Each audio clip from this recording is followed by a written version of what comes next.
laisse imaginer tout ce que ça peut entraîner de ne pas pouvoir se sentir bien chez soi en rentrant le soir ou la journée.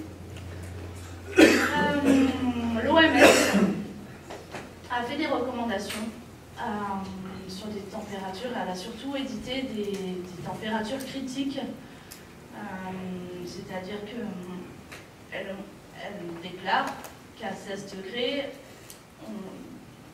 les fonctions respiratoires commencent à être altérées. En dessous de 12, donc déjà 12 c'est pas chaud, il n'y en a pas beaucoup qui en touchent chez eux, mais ça arrive. Le système cardiovasculaire en prend un coup, et en dessous de 6 degrés, c'est hypothermie grave, légère, etc. À 6 degrés, c'est vraiment rare qu'on trouve ça dans les logements, mais cela dit, pour 12 degrés, moi j'ai été chez des gens qui avaient 15 degrés chez eux et qui étaient contents parce qu'ils avaient gagné 3 degrés par rapport à un moment. Et ils ne voulaient pas avoir plus finalement. Donc, après, il y a tout un système, c'est assez difficile à caractériser au niveau psychologique ce que les gens peuvent ressentir. Mais on a des situations qui sont vraiment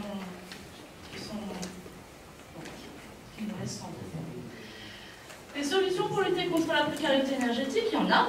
Ce n'est pas une fatalité. On peut essayer de faire quelque chose. Il y a des aides financières. Les aides financières, il y en a quelques-unes. Ce sont les tarifs sociaux de l'énergie, c'est-à-dire que pour l'électricité, tous les fournisseurs d'électricité sont soumis à proposer les tarifs. C'est des tarifs moins chers, donc ça représente au final 100 € de moins à la fin de l'année sur la facture totale annuelle. Et les tarifs spéciaux qui sont en plus pour le gaz, spécial de solidarité, donc seul GDF est en mesure de proposer aujourd'hui. Bon, ça fait pas tout, ça aide, mais ça fait pas tout. Il y a les aides pour le logement, donc on peut demander des APL pour ça. Il y a le fonds de solidarité logement, qui est très bien connu des travailleurs sociaux, je ne sais pas s'ils sont nombreux ici, je ne pense pas, qui sont gérés par les conseils généraux. Ça coûte très cher, j'ai plus en tête, mais c'est quelques millions juste pour le département des Bouches-du-Rhône à l'année. Ça coûte extrêmement cher. Le principe, c'est d'aider les familles à payer leurs factures. Donc ce n'est qu'une aide financière. Les centres d'action sociaux aussi proposent des aides, il y en a pas mal. La principale critique de ces aides, elles ont le mérite d'exister, c'est bien, ça aide, mais c'est que ça ne résout pas la situation profonde des gens. Le ménage, à la fin du mois ou à la fin du mois suivant, il a les mêmes problématiques et on ne lui a pas résolu son logement qui laisse passer l'air par toutes les portes et qui ne chauffe pas parce qu'il a parfois pas de chauffage. Donc il y a des aides à la rénovation, on a pensé quand même aller un peu plus loin. Les aides à la rénovation, il y en a pas mal. Donc il y a les bien connus, les éco-PTZ, comme on l'appelle dans le jargon, mais qui nécessitent d'avoir des travaux importants. Les banques sont très peu enclins à proposer des éco-PTZ, des éco-prêts à taux zéro à des ménages qui ont peu de ressources, vraiment qui ne sont pas sûrs d'être remboursés. Le crédit développement durable, ce sont des familles qui sont souvent pas solvables, donc ça ne sert à rien de leur faire un crédit impôt puisque elles peuvent récupérer, mais elles n'ont pas de toute façon l'avance pour faire les travaux. Donc on oublie ces deux aides à la rénovation qui sont très bien faites pour les gens qui ont les moyens. Donc pour les ménages modestes, on a quand même réfléchi à d'autres solutions. Donc je vous ai parlé de l'ANA, l'Agence nationale de l'amélioration de l'habitat, qui est en plein mouvement en ce moment, donc beaucoup de choses changent. Et qui se propose de faire des choses intéressantes pour les mois à venir, enfin pour les années à venir, mais qui vont arriver dans quelques mois, quelques semaines. L'ANA a un programme qui s'appelle le programme Habiter mieux, qui est très très bien fait. La seule contrainte, c'est qu'il est imposé d'améliorer de 25% les performances énergétiques du logement. Je ne sais pas si vous avez déjà entendu parler de ces étiquettes énergétiques ou ABCD, avec ça correspond des chiffres à des valeurs de consommation par mètre carré. C'est des kilowattheures par mètre carré. Là, il faut améliorer de 25% cette étiquette-là. C'est parfois très difficile et ça demande des gros travaux. Donc pareil, Ça a le mérite d'exister, mais c'est parfois des grosses enveloppes qu'il faut dégager pour des ménages qui ont peu de ressources. Donc il y a des organismes complémentaires qui permettent de venir apporter une aide supplémentaire sur ces programmes faits au niveau national, donc l'ANA. Le problème, c'est qu'elles sont extrêmement méconnues, et quand bien même elles sont connues, elles sont extrêmement difficiles à solliciter, puisque là je vous en ai marqué, la caisse de retraite, la CAF, le conseil général, les fondations, les collectivités locales. Tous ces gens-là peuvent apporter une aide financière, ils ont des enveloppes qui sont faites pour. Le problème, c'est que chacun a ses propres critères, avec ses propres commissions, à des temps donnés, et que ça relève du parcours du combattant d'arriver à solliciter toutes ces aides pour un projet, pour une famille. Donc, il faudrait voir, on parlera plus tard de ce qu'il faudrait voir à faire. Microcrédit social, donc ça parle de soi. Donc voilà, des aides à la rénovation, il y en a tout un tas.